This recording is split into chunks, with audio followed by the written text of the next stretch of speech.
Hi అండి. ఇది చుక్కాకు పచ్చడి. చుక్కాకు పచ్చడికి వేస్తున్నాను. చుక్కాకు ఎండుమిరపకాయలు వేసి పచ్చడి అన్నమాట.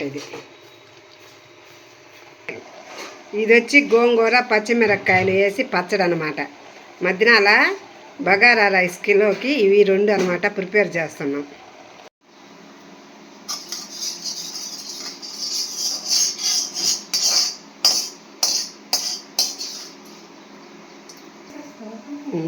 చుక్కాకు పచ్చట్లోకి ముందుగా ధనియాలు, తర్వాత ఆవాలు,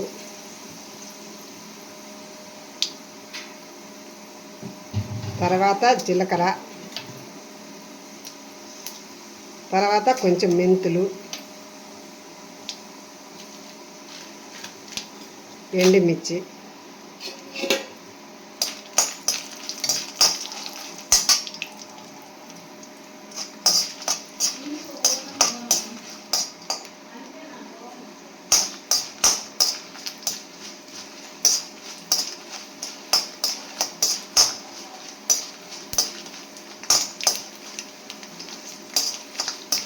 ఇది చుక్కాకు పచ్చట్లోకి అన్నమాట. ఇది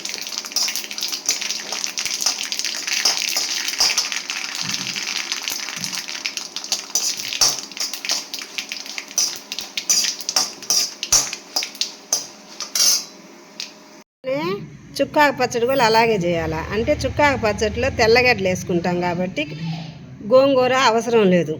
అది ఫ్రిడ్జ్లో బయట ఉన్నా కానీ ఏం కాదు. చుక్కాకు పచ్చడి గోంగూర పచ్చడి మటుకు ఎర్రగడ్డ వేసి కలిపి పెట్టి మనం బయట పెడితే బూజు పట్టద్ది. అందుకని ఇప్పుడు వేసుకొని తినాలనుకున్నప్పుడు కొంచెం ఎర్రగడ్డలు కలుపుకొని వేసేసుకొని కూర ఫ్రిడ్జ్లో పెట్టుకోవాలి. ఈ చుక్కాకు పచ్చడి మటుకు తెల్లగడ్డలు వేసేసి ఫ్రిడ్జ్లో పెట్టుకుంటే ఎన్ని రోజులైనా ఉంటుంది. 1 నెల 15 రోజులు మన ఇష్టం, ఎప్పుడైనా వేసుకొని తినచ్చు.